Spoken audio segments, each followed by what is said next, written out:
नमस्कार, मैं हूं पंकज भार्गव। दोपहर के 3 बजने को आप देख रहे हैं न्यूज 18 इंडिया। ईरान गृह युद्ध के मुहाने पर खड़ा है। पिछले कई दिनों से ईरान में सुप्रीम लीडर का विरोध हो रहा है, लेकिन अब सुप्रीम लीडर खामनेई के सपोर्टर्स भी प्रदर्शन कर रहे हैं। यानी दोनों ही पक्ष आमने सामने हैं और इसीलिए गृह युद्ध की घंटी बज गई है। सुलग रहा है ईरान में गृह युद्ध जैसा हाल। खामनेई के खिलाफ नहीं थम रहा गुस्सा। ईरान सरकार के समर्थन में भी शुरू हुए प्रदर्शन। यह तस्वीर ईरान में खामनेई के प्रदर्शन में हुई रैली की है। इस रैली में आए लोगों को देखकर अंदाजा लग गया कि खामनेई आर पार के मूड में हैं, क्योंकि उनके समर्थकों ने शक्ति प्रदर्शन कर दिया। जहां तक नजर गई वहां तक सिर्फ लोग ही लोग दिखे। सड़कों पर तिल रखने तक की जगह नहीं दिखी। यानी ईरान में गृह युद्ध की घंटी बज गई, क्योंकि खामनेई समर्थक भी मैदान में उतर आए हैं।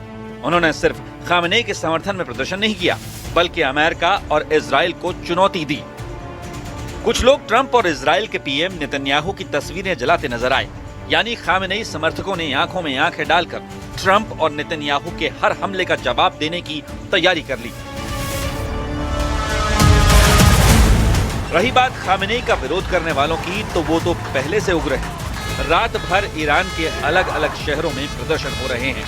तेहरान की सड़कों पर तो रात भर प्रदर्शन हुआ, नारे लगे, आगजनी हुई। यानी रात के अंधेरे में जिस समय लोग चैन की नींद सोया करते थे, उस वक्त हजारों की संख्या में लोग जाग रहे थे,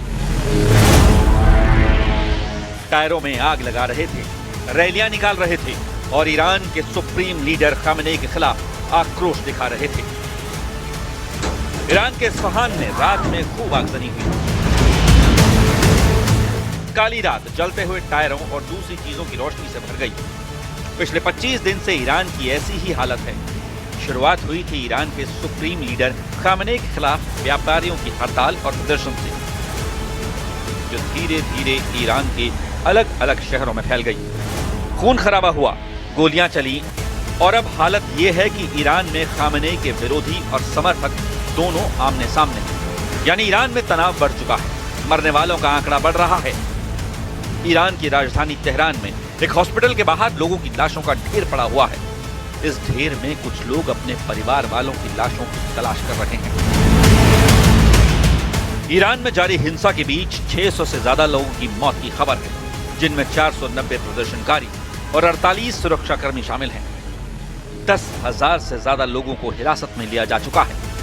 बिगड़ते हालात के बीच स्वीडन ने अपने देश के लोगों से कहा है कि वो ईरान छोड़ दें। अमेरिका ने भी अपने नागरिकों से कहा है कि वो तुरंत ईरान छोड़ दें और ऐसा प्लान बनाएं जिसमें अमेरिकी सरकार की मदद पर निर्भर न रहना पड़े।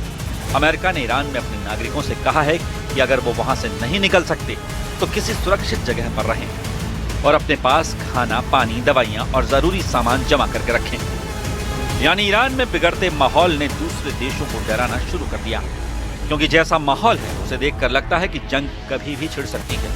ईरान में तख्तापलट की कोशिश की जा सकती है, क्योंकि ईरान में खामनेई समर्थक और विरोधी दोनों लड़ने के मूड में दिख रहे हैं।